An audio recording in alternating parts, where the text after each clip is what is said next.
All right, welcome back everybody. As you can see, the car is now off of the jack stands.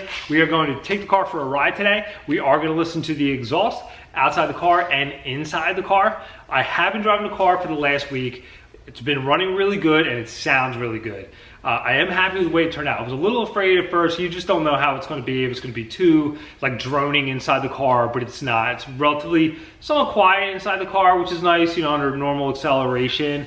We're also going to do a price breakdown of everything, the cost to actually do this to your car, which we'll get to first before we actually take it out. I figured we'll just get through the painful stuff, look at the numbers, looking at the prices, and then we'll listen to how the car sounds. I did end up taking a video clip of how it sounded before stock with just the cat delete that I had in there, and then we're gonna play that, and then we'll do like a, you know, a side-by-side comparison of how it sounds now, and then we'll drive it inside outside of the car. So we're gonna get ahead right now, look at the numbers, and then we'll get to the fun stuff.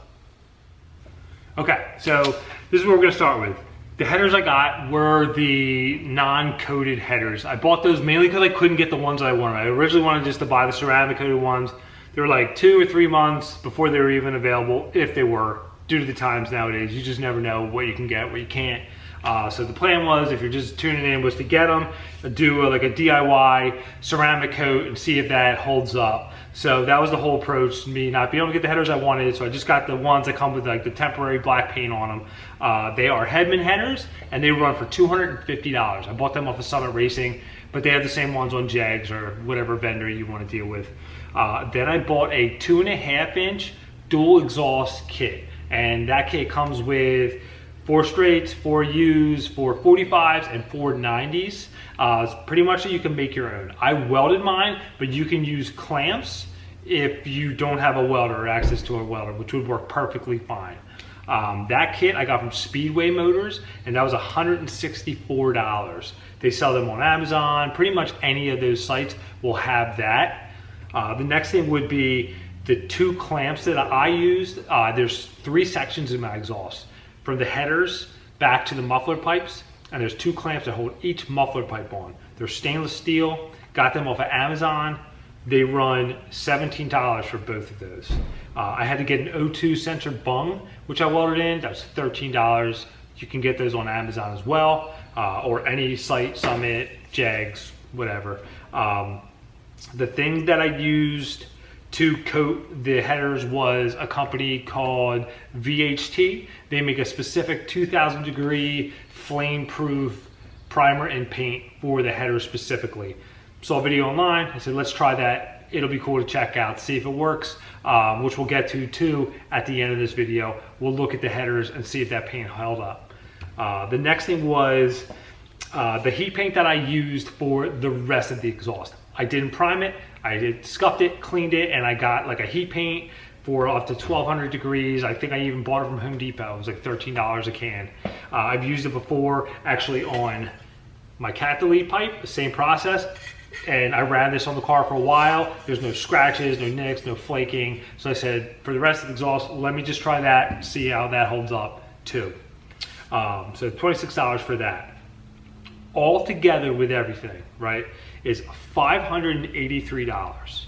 So headers, which come with the gaskets, the hardware, the collectors, the pipe kit, and there's a bunch of like used and stuff that I have still left over. And the mufflers too, I have to add in here too. They were a 2-chamber, kind of like a Flowmaster knockoff from Jags. They were, both of those together was $76 and $38 a piece pretty much, which is relatively cheap because a normal Flowmaster is going to cost you like $100. I had the same 2-chamber mufflers on one of my Corvettes years ago, and it's similar. They look almost identical. They actually sound the same too, in my opinion, but for like a fraction of the price. So we tried those. I am happy with those. So full exhaust, $583. I also too, making this list, I try to get some references of other bolt-on kits that you just Google dual exhaust for an 85 Corvette.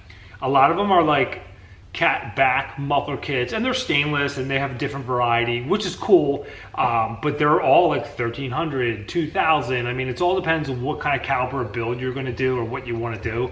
But if you're just trying to put dual exhaust in your car, in my opinion, I think this looks pretty good too. You just want dual exhaust in your car, you want it to sound good, and for performance reasons. You could even add an X pipe in the center too if you wanted to. I didn't. I just kind of threw this together mainly for time constraints. I should have probably put it in there, but you never know. Maybe we'll do that in the future. But you have options there, all under the $600 mark. And I'm talking headers all the way back to even the mufflers, which is pretty good if you think about it. It's like half the money of just getting a muffler piece. So you would get everything else and then the headers. Obviously, you're gonna have to paint everything, weld everything, or clamp everything if you wanted to, but you'd have to put it all together yourself, which in my opinion, it's actually a cool project, a fun project, not even really hard to do. It didn't take me that long to do. The video series was broken up just mainly for content, but the car has been done and I have been driving it. So 600 bucks, you got yourself a dual exhaust. I really think it's a good price, and I would definitely do it again too instead of buying something crazy. But like I said, it's all the caliber of your build. I just thought it would be fun for the channel to kind of do a DIY. This is a build your own stuff kind of channel. So that being said, let's start it. Let's listen to it.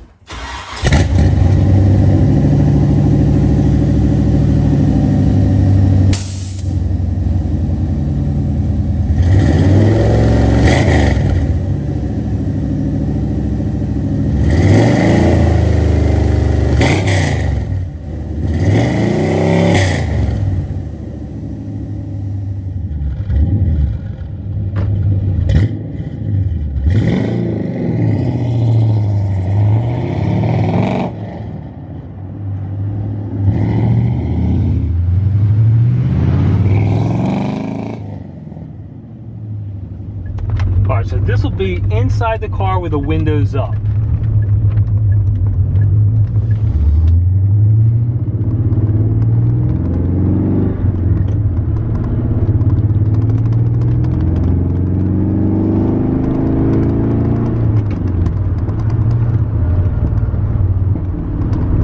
Alright, now I'm going to roll the windows down just so you can hear. It's probably going to be muffled from the wind, but maybe we can hear it a little bit.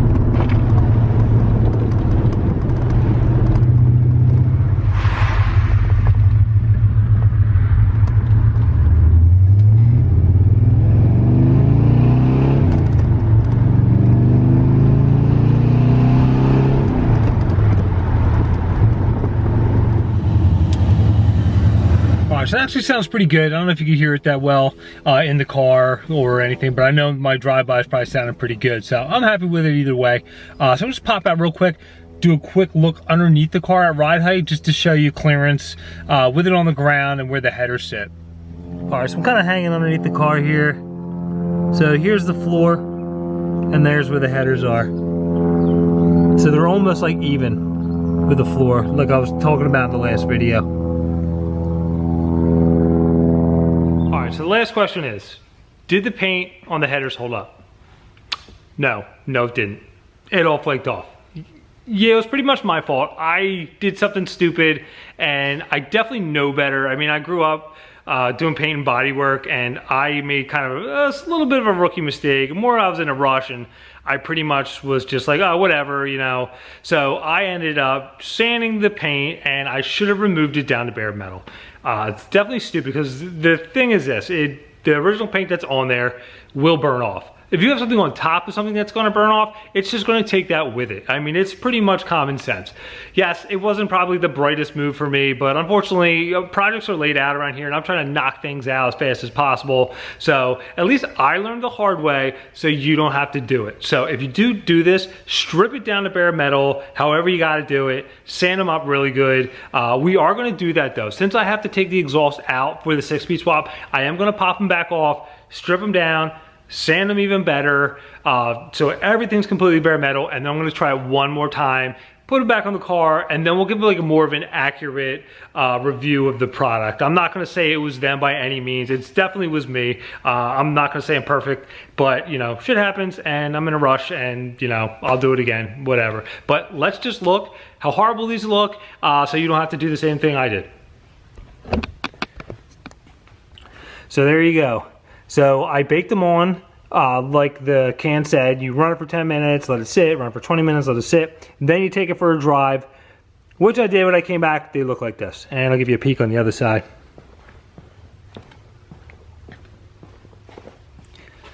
Same thing there. So we will definitely get it next time and give you a more accurate review once we get these off and redone. All right, so that's it for today's video. So I am happy with the way it turned out. It sounds awesome. The only thing that kind of sucks is obviously all the ceramic coat paint flaking off the headers, but it's my bad. So we'll get it next time. So if you enjoyed the video, press like, subscribe. Thanks for watching.